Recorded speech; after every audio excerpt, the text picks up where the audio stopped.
Welcome to Next in Queue.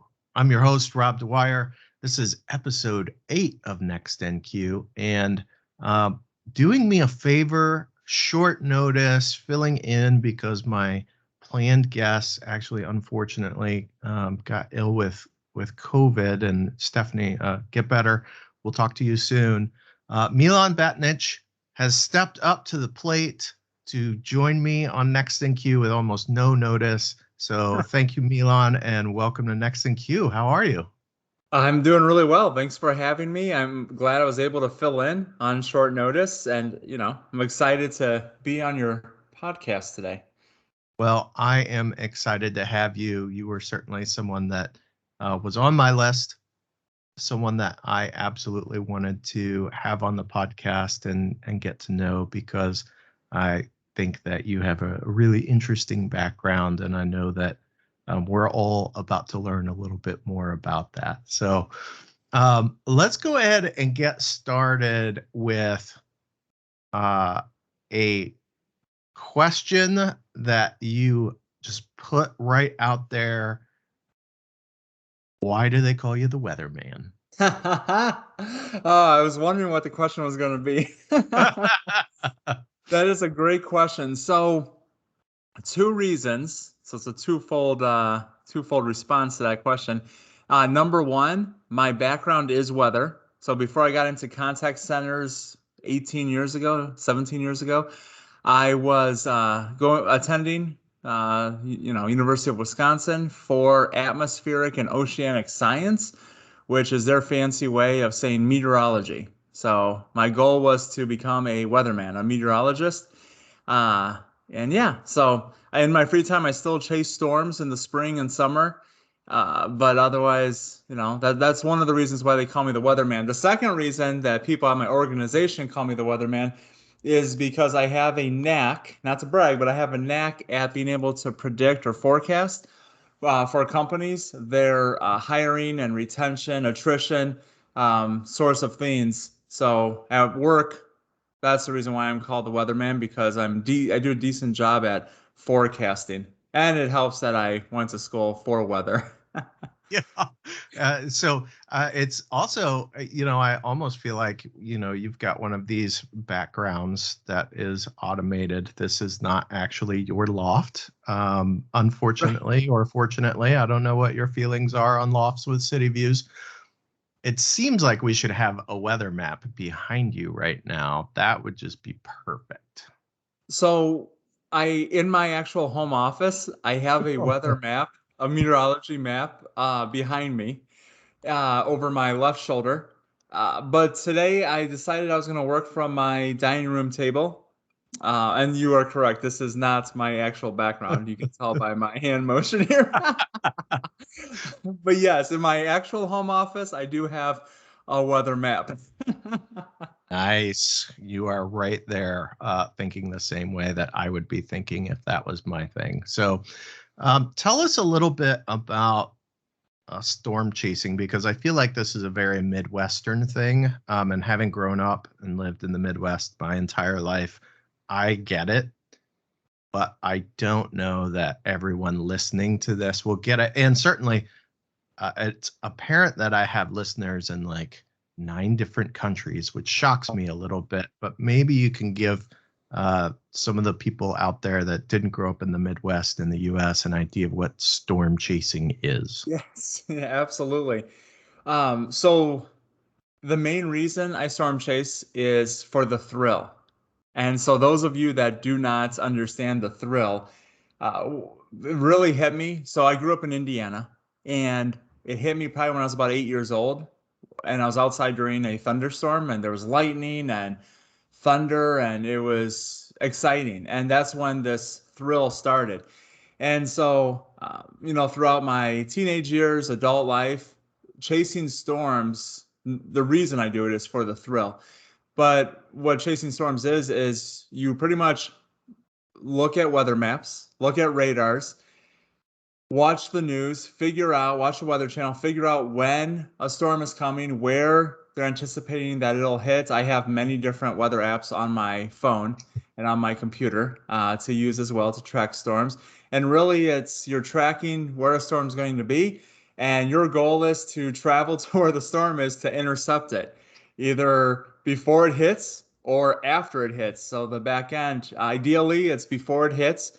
And the goal is to either see tornadoes, see funnel clouds, just see an awesome, shelf cloud, wall cloud, or whatever it might be. So people in the Midwest, myself being one of them, we we get excited about storms, and we actually put extensive miles on our cars and travel around the Midwest. I've traveled to Nebraska, Kansas, Oklahoma, just to try to see a really cool storm.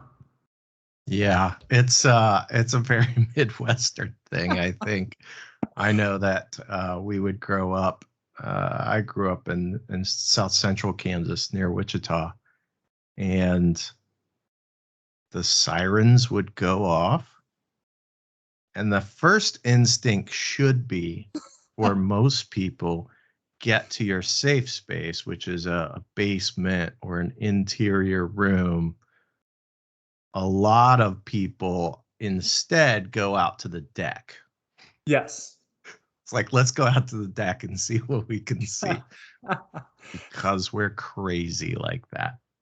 Right, right. Actually, I didn't realize you were in South Central. I had grown up there. One of the greatest cells that I chased was Dodge City. Okay. Yeah. Yeah, this was probably close to 10 years ago. I was out in Dodge City, and yes, it was, did not see a tornado, but it was just crazy because of the type of activity there was and a lot of hail damage to the vehicle.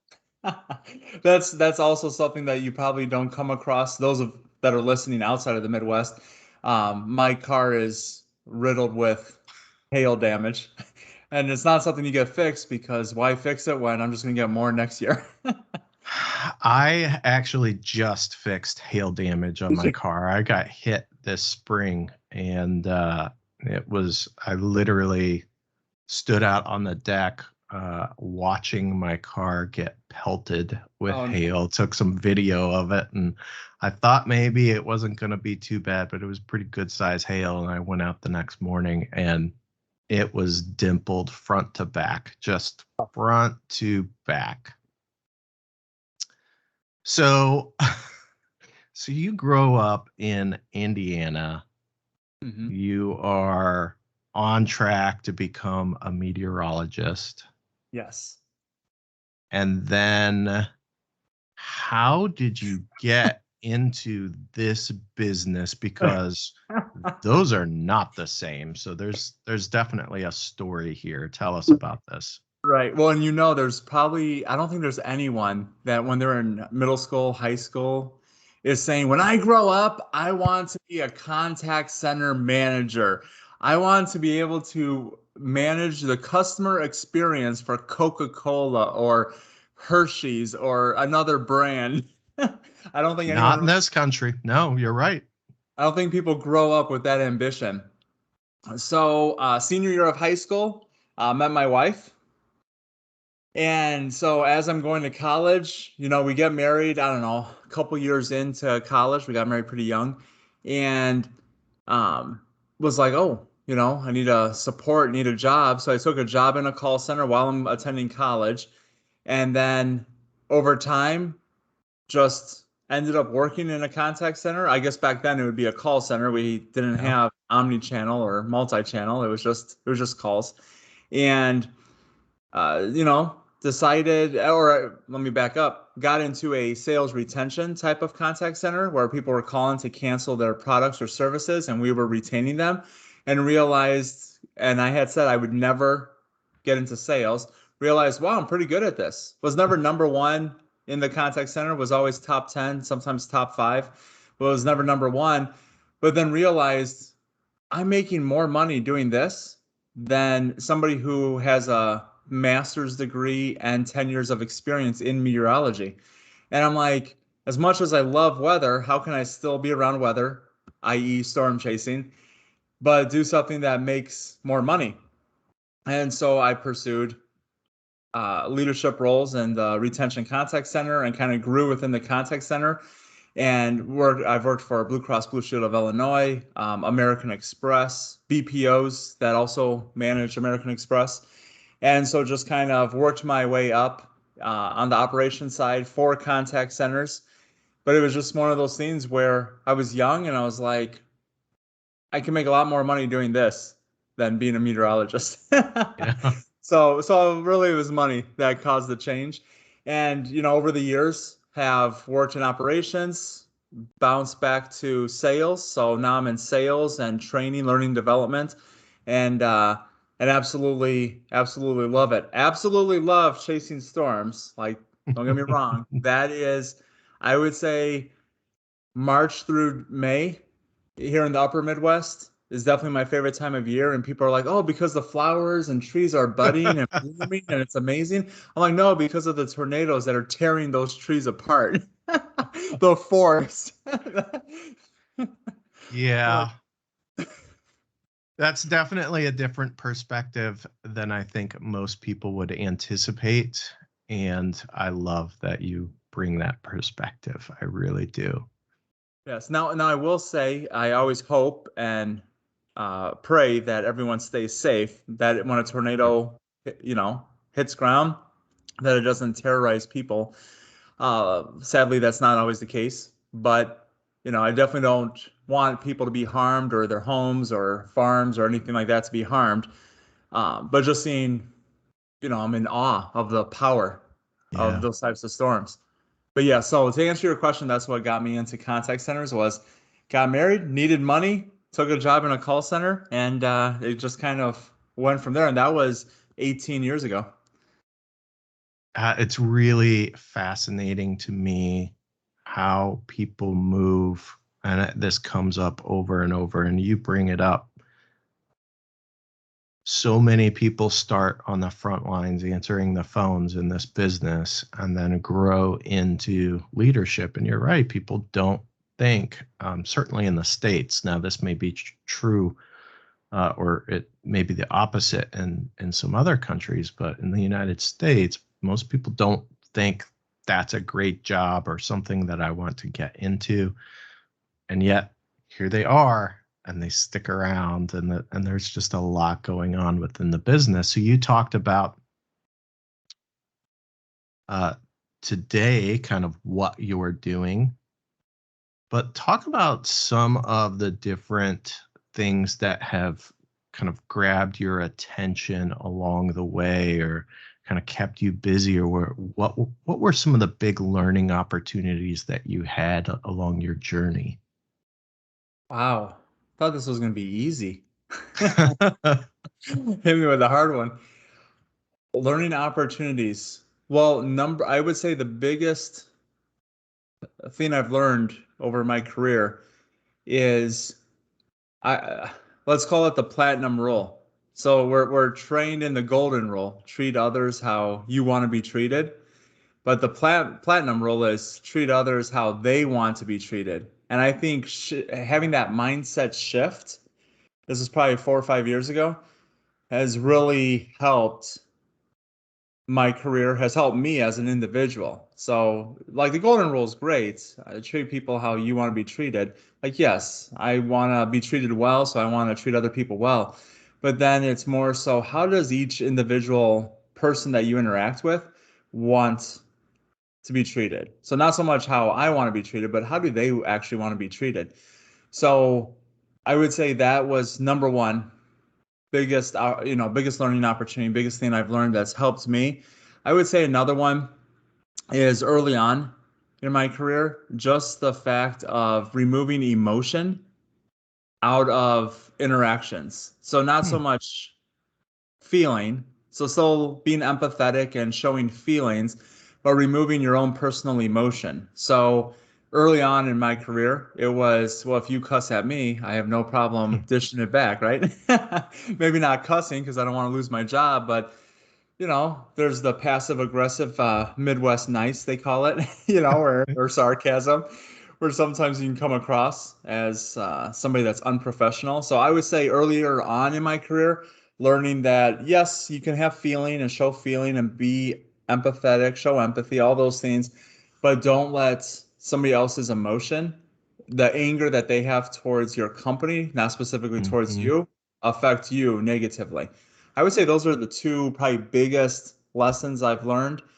Um, and then something else as a learning opportunity is just learning human behavior and how to, and this is kind of over time, it wasn't like a instant type of thing that I've learned, but over time, learning how each person has different drives, needs, and behaviors, and because of the way they behave, because of their needs, that, you know, as somebody in leadership and management, you can't manage every person the same. That you really have to Right. customize your management style based on each employee's needs and behaviors.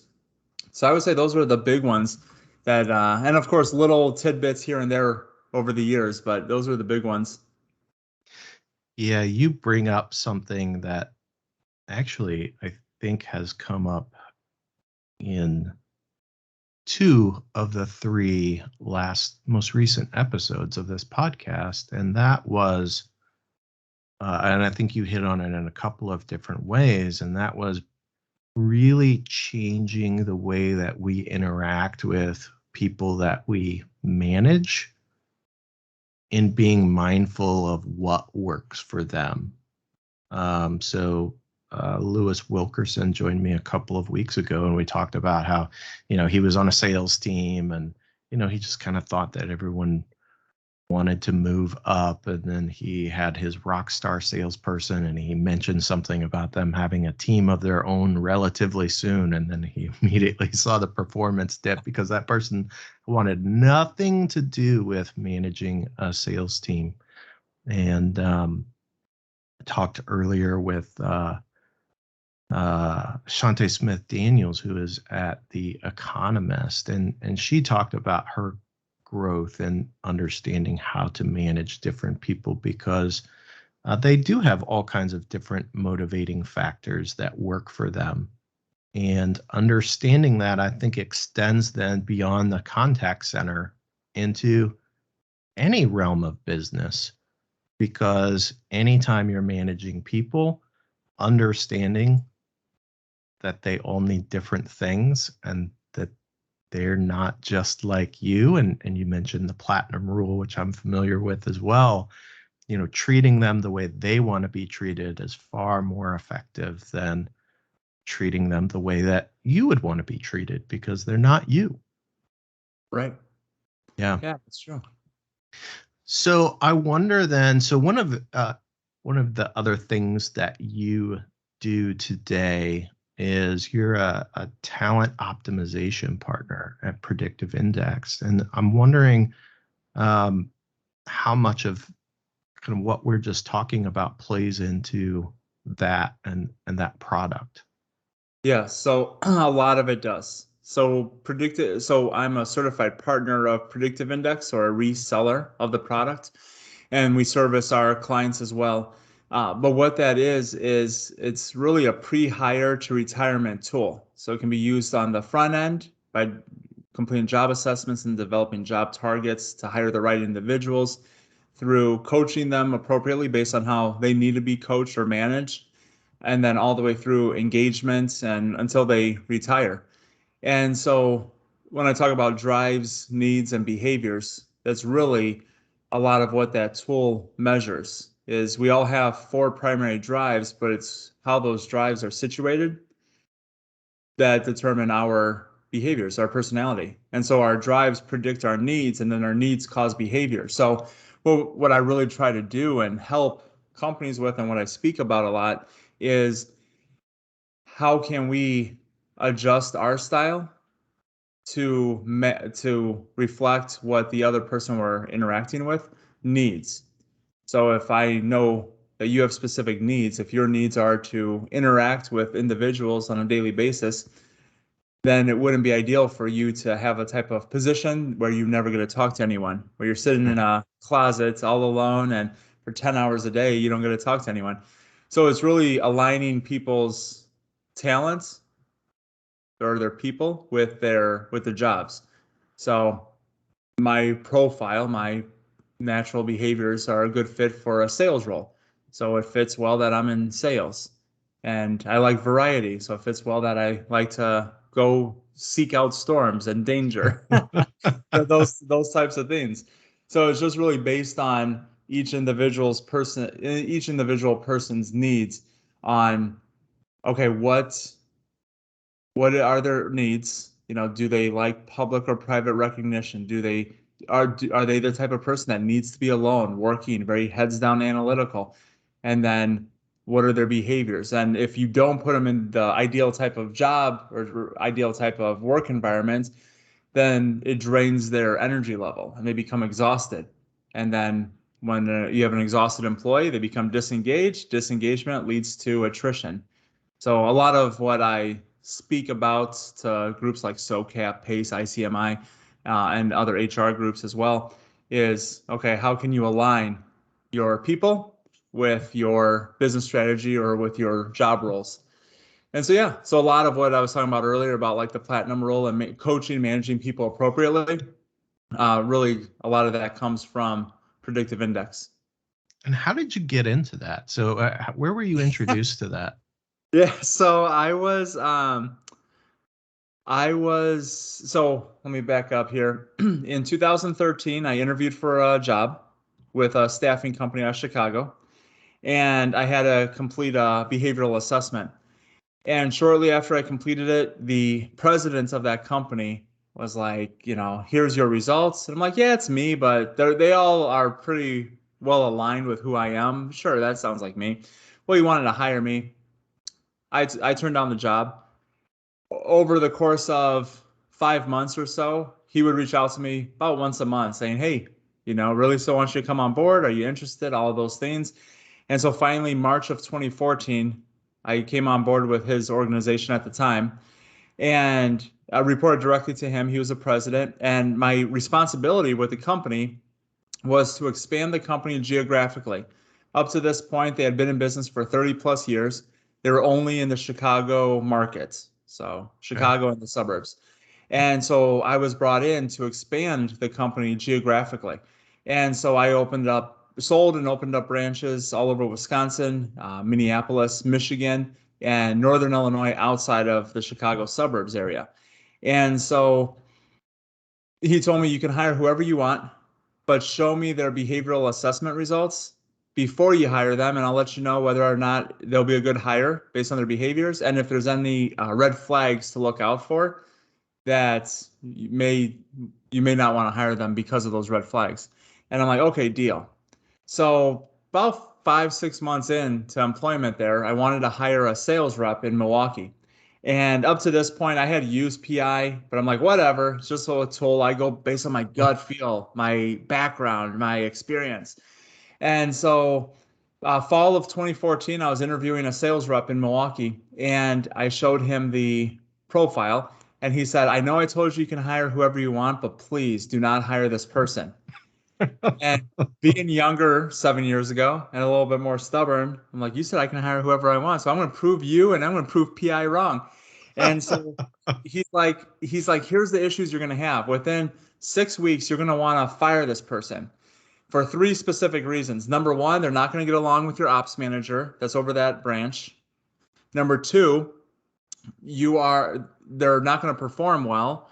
And number three, part of not performing well, they've never been in our industry and they are going to smile and nod and listen as you train them. But at the end of the day, they're not going to do what you tell them to do, hence the poor performance. And they're going to do their own thing, hence why the ops manager won't get along with them.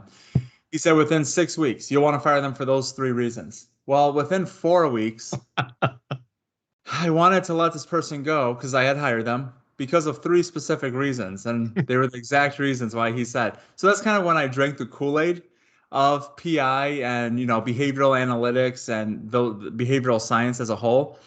And then since then, over the last 6 years, I've really taken a deep dive. And we began at my current company, we began selling the product in 2019. Well, and what's funny is in 2017, I switched from one company to my current company, AW Companies. And my manager at my former company, his wife started AW. So I went from reporting to him. Now I report to his wife, who's our founder and CEO. And well, it's really crazy because him and I will do speaking engagements together. We'll tag team them sometimes. And he probably doesn't like this. And I hope you have millions of listeners so that they can, Well, we're not they, there yet. We're not okay. there yet. Well, the ones that are listening, they can get a kick out of this. Um, he started using PI in 1989. So I always joke when we do our introductions that he's been using Predictive Index since I was in kindergarten. And then he usually shakes his head. He probably doesn't like being called old, but It's a backhanded way to just call him it an old is. man. That's It's that nice. yeah, it's that Midwest nice. Mhm. Yeah, absolutely. Yeah. It's interesting that he was doing the forecasting, given that you're the weatherman. All right. Well, I wasn't a believer. I'm used to science. I'm used to saying, I see the cloud. I know the type of cloud. I know what that cloud will produce. This was more, you know, where it's, well, I see their, from his perspective, I see their profile. I know this is what it's going to produce. Now I can do that. But back then I wasn't a believer. Now I'm a believer. Yeah, that's very interesting. So you're keeping it all in the family now. And uh, did you work for larger, more corporate, like public companies in the past? I did. Yep. So I've worked for publicly traded companies, Fortune 500 organizations. And so but I've always wanted to work for a startup. And so in 2017, I had my opportunity where our company my current company, AW, excuse me, we were incorporated October 30th of 2017. And actually today's my 4-year anniversary. Yeah, So congratulations. November 1st, thank you. November 1st was my first day. So the company came into existence, and then I started day 3 of their existence. And so, yeah, it's been Yeah, an I want experience. to ask you about that experience because I think that there's a lot of value in understanding the differences for people that maybe have only been in one or the other. Hmm. What did you find to be the we'll start first, like the best part of going from a publicly traded, maybe a larger company, Fortune 500 type of company, to working for a small startup? What's the best part of that? The best part was that my voice was heard and is heard. I going to a company where there was a handful of employees, I report directly to the CEO. The CEO, I could pick up the phone, call her. She'll listen to ideas, everything like that. She'll read the emails that are sent to her. She is, so I would say the best part is that my voice is heard, where I can make a suggestion and I know it's being taken into consideration Mhm. if there's not an instantaneous answer. Right. Where Fortune 500, you can log into the intranet, you can submit your suggestion to probably some committee that who knows if they're actually reading the suggestion. That online suggestion box, and The you never hear, 5,000 that they get. yeah, exactly, and you never hear anything from the suggestion that you gave them. I would say that's probably the biggest or the best thing going from like a Fortune 500 to a small startup. Yeah, no, I definitely identify with that. So let's flip the page on that and let's talk about what's been the most challenging part of that. Ooh, most challenging part. I would say I would say starting from scratch. Starting from a place of I being in sales, I went from a lot of clients and a lot of relationships and clients that I was farming and that I had previously hunted to now I'm starting from scratch. I have no clients. Sure, I have prospects and leads, but I have no clients. I have nobody to farm. I went from, taking clients out to lunch to we haven't created a budget to take anyone out to lunch yet. And you have no one to take out to lunch anyways, even if we had a budget for that. Right. It was, I would say that was the biggest challenge was that just that shift of lots of clients to, hey, you're starting over. It's almost like a career change, even though it was the same type of work that I'd be doing. It Yeah. was almost like a career change because now you're just starting from the very beginning, which on the one hand, it was a challenge. On the other hand, it was an exciting challenge because it's like, hey, marketing material. I don't have a marketing department. Looks like I'm going to learn how to use Publisher and Word and create a one-page document talking about how amazing we are, even though we have no clients to base that off of. I was the one creating those one-page documents Mm-hmm. versus just reaching out to marketing and being like, hey, I need 10 different Yeah. one-pagers for this conference I'm going to. Yeah. All of a sudden you're wearing 20 hats instead of just the one that you may have worn previously and been Right. nice and comfortable. It's like, oh no, I gotta try on this hat now and do something that I've never done before. So I Definitely. can definitely identify with that as well. So today, obviously um, you've been there a while now. It's a little bit more mature business, I assume, at this Yeah. point. Yep. So what keeps you going? This is one of the things that I think about for people in any business really that they're in. But I know like you are active on LinkedIn. I know that you network a lot, but I'm curious, like what keeps you going day in and day out? What really excites you? I would say the opportunity to help a company or help companies with their people. But when people say, wow, you do a lot of different things within your organization, outsourcing, staffing, PI, consulting, they ask, sum it up. What do you do? What is it that you do? Like we're the people. Everything we do is around people, around the talents of an organization.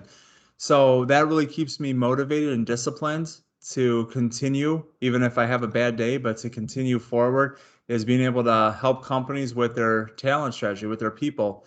Um, and then I'd say from a business development perspective, it's market share. It's Mm. I want to get to a place, and once I get to that place, there'll be a new goal. But right now, my goal is to be able to attend a conference, and we're AW companies, A.W. Companies Inc. I want to get to a place where I go to a conference and people don't assume that I'm exhibiting as A&W root beer. Right.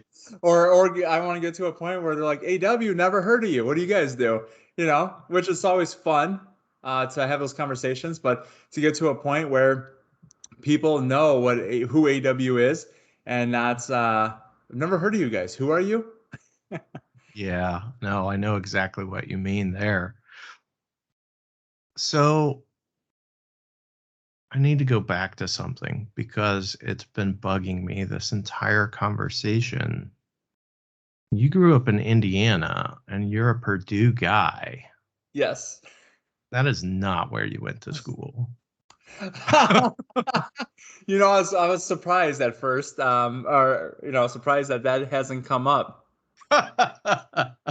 So I grew up in Indiana, and when I was at the age of figuring out a team to root for, my dad asked me, "Who are you gonna root for?" And I'm like, "Well, Notre Dame Fighting Irish." No, I'm like, I'm not Catholic. And as a young child, I'm like, well, you probably have to be Catholic to root for Notre Dame. And I'm like, there's a scary guy throwing chairs across basketball courts down in Bloomington, Indiana. So I really don't want to root for the Hoosiers. And I'm like, Ball State or Butler? I'm like, I don't know. I'm like, you know what looks really cool? Black and gold looks really cool. So I actually became a Purdue fan because of their colors in the beginning when I was probably 6, 7 years old. And then, from there, watch Glenn Big Dog Robinson play at Purdue and Orton quarterback, and then of course the great Drew Brees. That's when I really fell in love Yeah. with Purdue, watching him play and everything. So, anyways, fast forward when I was in junior high, my dad's job, we moved to Wisconsin, and always knew I was going to be a weatherman. And when I was a senior in high school, top three schools in the country for meteorology was number one was Oklahoma, so be a Sooner. Number two was Air Force Academy, and number three was University of Wisconsin. And looking at out-of-state tuition, I'm like, you know what? I'll go to Wisconsin. So Purdue doesn't have hockey, so I'm a big Badger hockey fan. But Fair. every other sport, boiler up, hammer down. So it seems like you just made a very pragmatic decision. Yes. Yes. This will cost less money. It's a good school for what I want to do, and so I will just do that. Right. And Purdue didn't even have a meteorology program. So Makes sense. Makes sense. It seems like that would have been a bad decision for you to actually attend Purdue, given what you wanted to do with the rest of your life at the time. Anyway. Right, at the time. Correct. And, people get confused at times. They see me in my, black and gold socks, my black and gold shorts, my black and gold shirt, my hat. When I go to a game, I'm dressed, decked out. But then hockey season, they'll see me in red and white and they get confused. And then they get confused because they say, you are a Badger. I'm like, I went to school there. I am a Boilermaker, but I went to school in Wisconsin. Oh, that's a really interesting pull, and I think that it's fun that you can split yourself that way. I feel a little bit that way in that I grew up a Royals fan, and I am still a hardcore Royals fan. I love Royals baseball, and Bo Jackson was like my hero growing up as a kid from a sports standpoint. But I've now lived in St. Louis for over a decade, and the Royals, aside from a few wonderful, amazing years that we had in the middle of the decade, are just brutal. And the Cardinals are always fun to watch, and baseball is a really big part of this city. And so, I support the Cardinals and the Royals, which is like weird for most people who are fans of either team. At least I will say, at least it's not same division. At least you're not Cardinals and Cubs. Right. That wouldn't make sense. I thought you were gonna admit on your podcast about how you're really a Mizzou basketball Oh, fan. no, no, no, no, no, no, no. No, I mean, you said black and gold, and those colors are really just abhorrent to me, actually. And my cousins who were essentially the same age. I've got a couple of cousins that are twins. They actually are hardcore Mizzou fans, and so we go back and forth all the time. And during football season, they get the better side of it, and during basketball season, I get the better side of it. So that's true. And Mizzou, it's more like black and yellow, let's be honest. I mean, it's all the same to me. Like, it's just too close. I actually just had a conversation with a fellow Purdue fan at the SOCAP symposium in Clearwater, and we had talks about how Purdue had just upset number 2 Iowa. And I told him, I said, well, they're black and yellow. I said, yellow is the poor man's gold. Just twisting that knife in.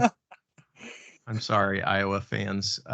You can email Milan. I will make sure that we put that at the liner notes, and you can send them your hate mail. Go for it. I love it. So you brought up SOCAP, and I don't know if everyone listening knows what that is, but I'm curious, number one, how you got involved in that organization, and maybe you can just give us a little bit of understanding about what SOCAP is. Definitely. So SOCAP is Society of Consumer Affair Professionals. So there's all sorts of technology companies part of it, BPOs, of course, the vendors. But really it's brands. So consumer packaged goods brands, as well as retail brands, automotive. There's all sorts of different brands that are involved. And really it's a large networking platform or networking group all across the country and globally that has events, whether in person or over Zoom. And then, of course, a national symposium twice a year. I was just at the one 2 weeks ago in Clearwater, spoke there. Um, but what they do is they are really a resource and a community for companies that want best practices, or what's the best telephony provider, or what's the best workforce management provider. I'm looking to outsource. I need some BPOs to look at. So really, it's a community for brands across the globe that are needing help or needing assistance or looking to network with other professionals, contact center professionals, either in their space or outside of their space. I also have known people that have changed leadership roles where they went from one brand to another and they found out about the role through the community, through the SOCAP organization, through that community. So, I've been on the West community board. I've been president and things like that. And yeah, I absolutely love SOCAP. It's very similar. I think it's better, but it's similar to others such as PACE and ICMI, as well as the other regional groups. But yeah, so that's what's in a nutshell. That's what SOCAP is. Been around since 1973, and yeah, have hundreds, if not thousands. Well, I think we have thousands of members. We have hundreds that attend the symposium. Yeah. How did you get involved in that? Yeah, that's right. I was trying to remember the second part. It's- So do you know who Darren Prine is? I don't think I'm familiar with Darren. No. Oh, okay. Okay. Most people know Darren. So Darren Well, I'm was, not most people, obviously. yeah, you are unique. You are unique. Um, so probably 4 years ago, Darren got me involved, or I was involved. We became members when we first started our organization and EW. And he asked me to be on his board. He was a West chapter, a West community president. And so I was on the board of directors for West, even though I live in Madison, Wisconsin. Um, and then it just kind of flourished from there. So I've been involved with the West community for the last 4 years or so, and but I got involved because of my connection with him. Got it. And so, did that involve a lot of travel? I mean, I know obviously the last couple of years travel has been a little different for everyone, but was that something that you traveled for regularly? Yeah, and still do. I speak a lot across the country for various contact center and HR groups.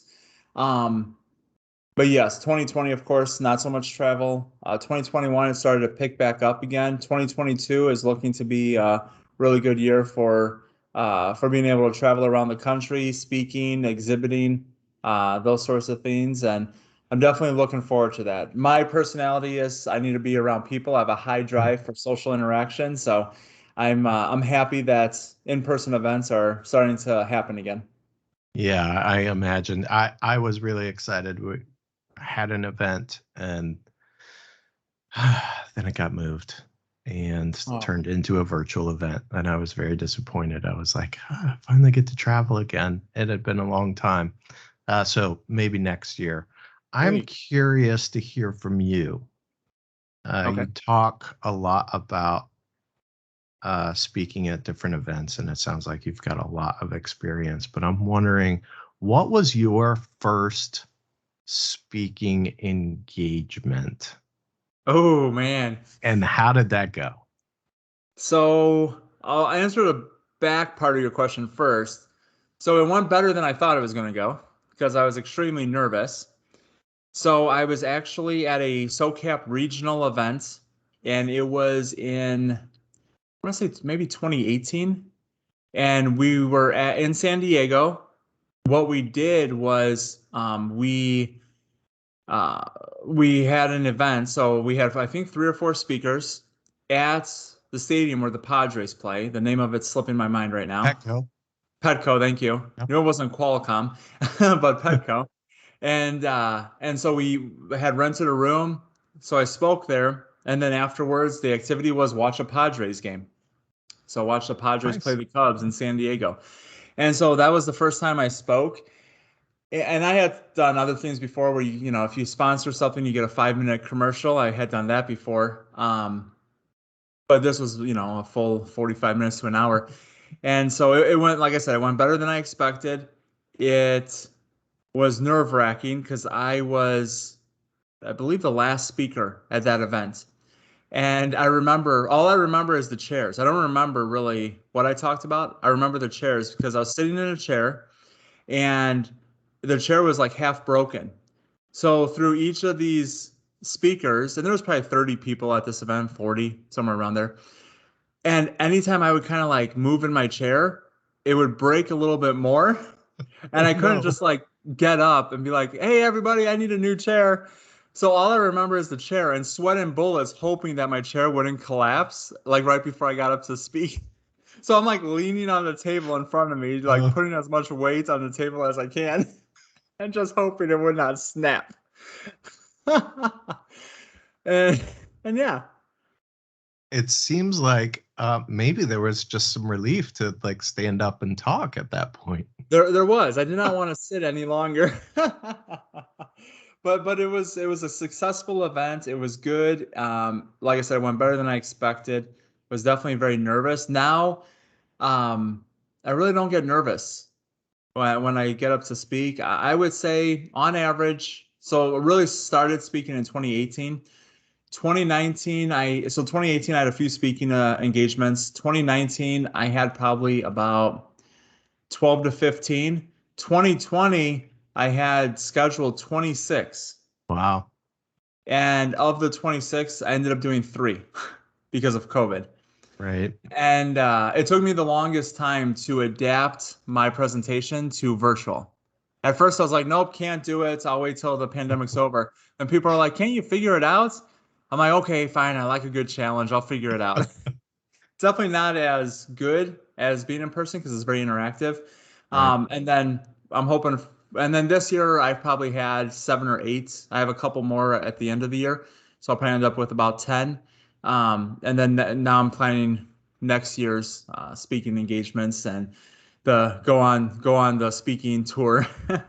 Nice. Nice. Well, I hope that you never have to worry about a chair that is about to break as you're sitting ever again. I Thank you.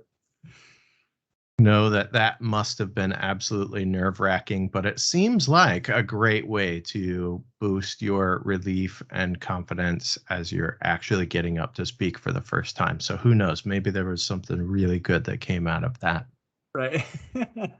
Milan, it has been absolutely intriguing to have you on this week, and I'm really excited that I got to talk about my disdain for Mizzou. Thank you for that.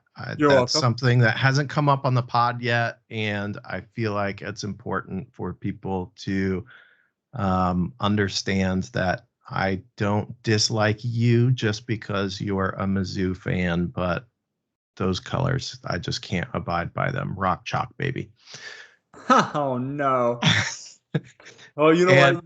You gave me the opportunity to say boiler up, hammer down, so that's all right. yep, absolutely. Well, thank you so much for joining me. I know you've got to run. I appreciate your time so much, and Thank you we'll for talk having me. again soon. Sounds good. Thanks for having me. Appreciate it. All right, bye.